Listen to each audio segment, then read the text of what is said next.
नमस्कार। आज हम एक ऐसे कानून की बात करने वाले हैं जो बहुत जरूरी भी है और जिस पर बहुत बहस भी होती है।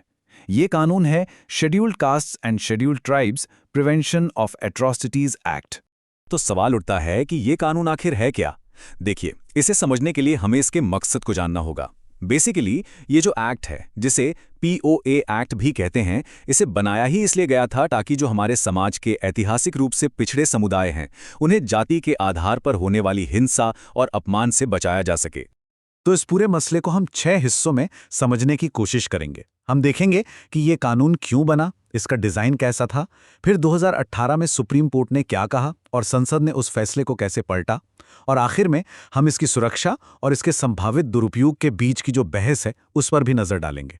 तो चलिए शुरू करते हैं अपने पहले हिस्से से और ये समझने की कोशिश करते हैं कि आखिर इस तरह के खास कानून की जरूरत पड़ी ही क्यों। देखिए, इसकी कहानी 1989 से नहीं बल्कि कई दशक पहले से शुरू होती है। हुआ ये कि आज़ादी के बाद भी जो मौजूदा कानून थे वो समाज में गहरी जड़ें जमा चुके भेदभाव को रोक नहीं पा रहे थे।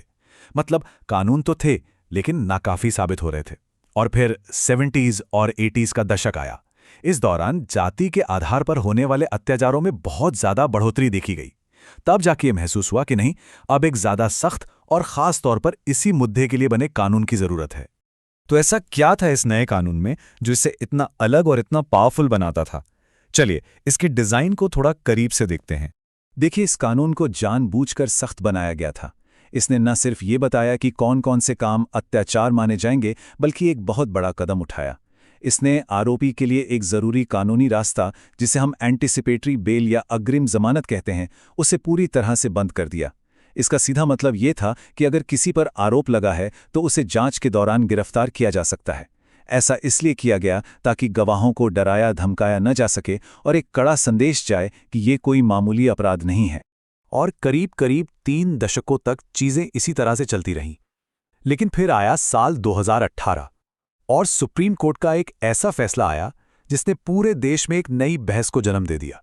कोर्ट ने चिंता जताई कि इस कानून का बड़े पैमाने पर दुरुपयोग हो रहा है। मतलब इसे व्यक्तिगत दुश्मनी निकालने के लिए इस्तेमाल किया जा रहा है। और इसी चिंता के आधार पर कोर्ट ने कुछ नए सेफ्टी मेजर्स लागू कर दिए, जिसने इस कानून के काम करने के तरीके को ही बदल कर रख दिया। कोर्ट्स ने गिरफ्तारी से पहले आप कह सकते हैं कि 3 नए फिल्टर लगा दिए। पहला, एफआईआर से पहले एक शुरुआती जांच होगी। दूसरा, गिरफ्तारी के लिए सीनियर अधिकारियों से मंजूरी लेनी होगी। और तीसरा, अग्रिम जमानत का रास्ता फिर से खोल दिया गया। मकसद था व्यक्तिगत आज़ादी की रक्षा करना। अब जैसे ही ये फैसला आया, इसकी प्रतिक्रिया भी बहुत तेजी से और बहुत जोरदार तरीके से हुई और इसने देश की न्यायपालिका और विधायिका को आमने सामने लाकर खड़ा कर दिया। पूरे देश में बड़े पैमाने पर विरोध प्रदर्शन शुरू हो गए। SC/ST समुदायों को लगा कि ये फैसला कोई सुरक्षा उपाय नहीं है, बल्कि ये उनके एकमात्र कानूनी हथियार को कमजोर करने की कोशिश है। और इसी वजह से लोगों में बहुत गुस्सा था। और इस स्लाइड में जो बात सबसे ज्यादा ध्यान खींचती है वो ये है कि संसद ने इसका जवाब कैसे दिया। बिल्कुल सीधा, संसद एक नया संशोधन यानी अमेंडमेंट लेकर आई, सेक्शन 18A, और इस एक सेक्शन के जरिए सुप्रीम कोर्ट के तीनों निर्देशों को एक एक करके पलट दिया गया। मतलब कोई शुरुआती जांच नहीं, गिरफ्तारी के लिए किसी की मंजूरी की जरूरत नहीं, और अग्रिम जमानत पर फिर से पूरी तरह से रोक। कानून वापस अपनी पुरानी सख्त शक्ल में आ गया। और यहीं से हम इस बहस के सबसे अहम हिस्से में पहुंचते हैं कि क्या ये कानून सुरक्षा देता है या इसका दुरुपयोग होता है। और इस पूरी बहस की जड़ सरकारी आंकड़ों में छिपी है, जिन्हें दोनों पक्ष अपने अपने हिसाब से देखते हैं। सबसे पहली बात, आंकड़े ये दिखाते हैं कि अत्याचार के मामले लगातार रिपोर्ट हो रहे हैं और ये संख्या बहुत ज्यादा है। अकेले 2023 में ही देखिए, हजारों केस दर्ज हुए। लेकिन असली कहानी यहां है जहां पूरी बहस आकर टिक जाती है। एक तरफ पुलिस 80% से ज्यादा मामलों में चार्जशीट फाइल करती है। इसका मतलब पुलिस को लगता है कि केस में दम है, सबूत हैं और अपराध हुआ है। लेकिन दूसरी तरफ जब ये मामले कोर्ट में जाते हैं तो सजा मिलने की दर यानी कन्विक्शन रेट सिर्फ 32% के आसपास है, बहुत कम। और बस यही वो गैप है जहां सारी बहस छिड़ी हुई है।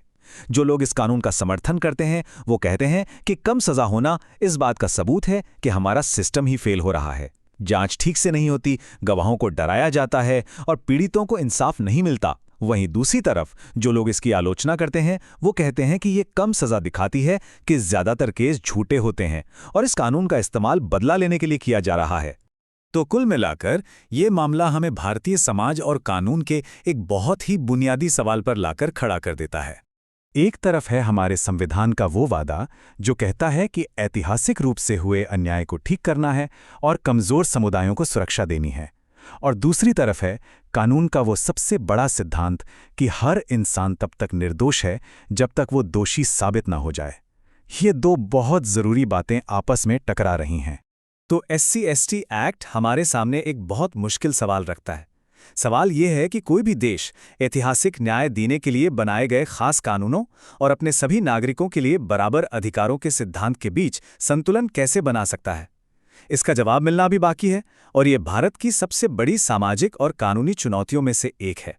ये बहस यकीनन अभी खत्म नहीं हुई।